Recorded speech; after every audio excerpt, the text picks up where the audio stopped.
ஒரு சாதாரண இயக்குனரோட பையனா தன்னோட பயணத்தை ஆரம்பிச்சவர் இன்னைக்கு கோடிக்கணக்கான பேரோட மனசுல தளபதியா ஒரு சிம்மாசனம் போட்டு உட்கார்ந்திருக்காரு. ஆனா கொஞ்சம் யோசிச்சு பாருங்க, இந்த பயணம் அவ்வளோ ஈஸியா நடந்திருக்குமா? ஆரம்பத்துல சந்திச்ச தொடர்ச்சியான படுதோல்விகள், கடுமையான விமர்சனங்கள், உருவக்கேலிகள் இதையெல்லாம் தாண்டி ஒருத்தரால எப்படி இப்படி ஒரு வரலாற்று சிறப்புமிக்க சாம்ராஜ்யத்தை உருவாக்க முடிஞ்சது? இதுக்கு பின்னாடி இருக்கிற அந்த வியக்க வைக்கிற மர்மத்தை தான் நாம இன்னைக்கு ஆழமா அலசப் போறோம். சினிமா விமர்சகர்கள் எல்லாராலும் அவ்வளவுதான் இவரோட திரைப்பயணம் முடிஞ்சிருச்சு அப்படின்னு ஏறக்குறைய மரண சாசனமே எழுதப்பட்ட ஒருத்தர் இன்னைக்கு உலகளாவிய ஒரு சாம்ராஜ்யத்தை எப்படி கட்டி எழுப்பினார். இது ஒரு சாதாரண வெற்றியே கிடையாதுங்க, இது ஒரு வரலாற்று சம்பவம். சரி வாங்க இதுக்குள்ள கொஞ்சம் ஆழமா இறங்கி பாப்போம். அத்தியாயம் 1. இருளில் தொடங்கிய பயணம். 1974ல பிறந்த ஜோசப் விஜய் சந்திரசேகரோட இந்த பயணம் சும்மா ஒரு சாதாரண நடிகரோட கதை கிடையாது. 1992ல நாளைய தீர்ப்பு படத்து மூலமா அவர் அறிமுகமாகறாரு. அப்பா ஒரு புகழ்பெற்ற டைரக்டர், அம்மா சிறந்த பின்னணி பாடகி. ஆனா இந்த எந்த பின்புலமும் அவரை காப்பாத்தல. 90களோட மத்தியில வரிசையா பல படங்கள் படுதோல்வி. 90களோட முடிவுல அவர் மேல ரொம்ப ரொம்ப கடுமையான விமர்சனங்கள். உண்மையாவே இது அவரோட வாழ்க்கையில மிக இருண்ட காலகட்டம்னு தான் சொல்லணும். அந்த நேரத்துல அவர் மேல வீசப்பட்ட வார்த்தைகள் அவ்ளோ கொடியது. இவருக்கு நடிக்கவே தெரியாது அப்படின்னு வெளிப்படையா முத்திர குத்துனாங்க. தோற்றத்தையும் நடிப்பையும் கடுமையா கேலி செஞ்சாங்க. சாதாரணமா எந்த ஒரு மனுஷனா இருந்தாலும் இந்த இடத்துல அப்படியே உடைஞ்சு போய் சரணடைஞ்சிருப்பான். ஆனா அங்கதான் ஒரு மாபெரும் திருப்பம் நடந்துச்சு. அத்தியாயம் 2. திருப்பு முனைக்கான தேடல். இப்போ இதுல ரொம்ப சுவாரஸ்யமான விஷயம் என்னன்னா, ஒரு மெதுவான ஆனா அழுத்தமான பரிணாமம் இங்க நடக்குது. பூவே உனக்காக, காதலுக்கு மரியாதை மாதிரியான படங்கள் வழியா ரொம்ப மென்மையான உணர்வுபூர்வமான கேரக்டர்கள்ல நடிச்சு குடும்ப ரசிகர்களோட மனசு அப்படியே மெதுவா வென்றெடுத்தாரு.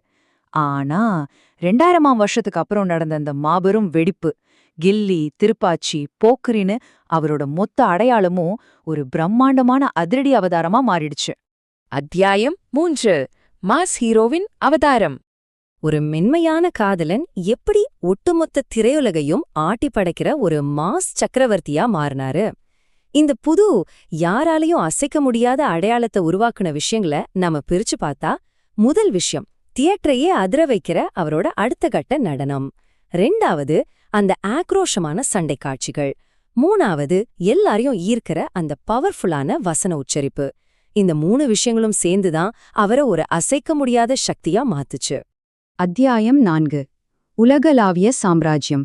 இந்த ஆதாரங்களை கொஞ்சம் கவனிங்க. இது ஒரு சாதாரண மீட்சி கிடையாது. தமிழ்நாட்டுல மட்டுமே இருந்து ஒரு நடிகரோட பயணம் எப்படி உலக அளவுல விஸ்வரூபம் எடுத்துச்சுங்கிறதுக்கான அசைக்க முடியாத சாட்சிகள் இதோ இருக்கு. துப்பாக்கி, மர்சல், பிகில், மாஸ்டர், லியோ இது வெறும் படங்களோட பேர் இல்ல, உலகளாவிய பாக்ஸ் ஆஃபீஸ அதிர வச்ச வரலாற்று ஆவணங்கள். ஒவ்வொரு படமும் அடுத்தடுத்து அவரோட சர்வதேச மார்க்கெட்டை அப்படியே பல மடங்கு உயர்த்திடுச்சு. அதாவது அவர் இந்தியாவுல இருக்கிற ஒரு நடிகர் அப்படிங்கிற எல்லையையெல்லாம் தாண்டி ரொம்ப தூரம் போயிட்டாரு. உலகெங்கிலும் இருக்கிற பல மில்லியன் ரசிகர்களுக்கு விஜய் அப்படிங்கிறது ஒரு பேர் இல்ல, அது ரொம்ப ஆழமா பதிஞ்ச ஒரு எமோஷன். ஒரு மனுஷன் எப்படி பல பேரோட அன்றாட வாழ்க்கையில ஒரு அங்கமா மாற முடியும் அப்படிங்கிறதுக்கு இதுவே ஒரு மிகச்சிறந்த சாட்சி. அத்தியாயம் 5. நிஜ வாழ்க்கையின் நாயகன். வெள்ளித்திரைய தாண்டி நிஜ உலகத்துல அவரோட தாக்கம் எப்படிப்பட்டதுன்னு நாம கண்டிப்பா பார்க்கணும். ஸ்கிரீன்ல அவருக்கு இருந்த அந்த பிரம்மாண்டமான வரவேற்பு சமூகத்துல ஒரு ஆழமான மரியாதையா மாறுச்சு. அதிக மதிப்பெண்கள் எடுத்த மாணவர்களை நேர்ல சந்திச்சு கௌரவிக்கிறது, ரொம்ப அழுத்தமான சமூக கருத்துக்களை முன்வைக்கிறதுன்னு நிஜ உலகத்திலயும் அவர் ரொம்ப பெரிய தாக்கத்தை ஏற்படுத்தினாரு. இப்போ அவர் தன்னோட வரலாற்று பயணத்தோட அடுத்த மிகப்பெரிய அத்தியாயத்துக்குள்ள நுழைஞ்சிருக்காரு. அதுதான் அரசியல் பிரவேசம். சினிமாவில ரொம்ப உச்சத்துல இருக்கும் போதே அவர் எடுத்திருக்கிற இந்த முடிவு அவரோட காலக்கோடு வரைபடத்துல மிக முக்கியமான ஒரு பதிவு. இது இனி வர காலங்கள்ல எந்த மாதிரியான தாக்கத்தை ஏற்படுத்தும்னு நாம பொறுத்திருந்துதான் பார்க்கணும். ஆனா இந்த மாற்றம் ஒரு மிகப்பெரிய வரலாற்று நகர்வு அப்படிங்கிறது மட்டும் மறுக்க முடியாத உண்மை. இது எதை மிக தெளிவா காட்டுதுன்னா, ஒருத்தர்கிட்ட தளராத தொடர் முயற்சி இருந்தா இந்த உலகத்துல எந்த சக்தியாலையும் அவரை தடுத்து நிறுத்தவே முடியாது அப்படிங்கிறது தான்.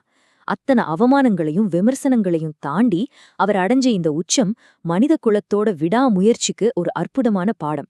ஒரு சாதாரண இளைஞன் கடுமையான விமர்சனங்களால அடித்து வீழ்த்தப்பட்டு மறுபடியும் அதிலிருந்தே மீண்டு வந்து ஒரு மாபெரும் சாம்ராஜ்யத்தையே உருவாக்குன இந்த பயணம், இது ஒரு உத்வேகம் அல்லனா வேற என்ன? நீங்களே சிந்திச்சு பாருங்க.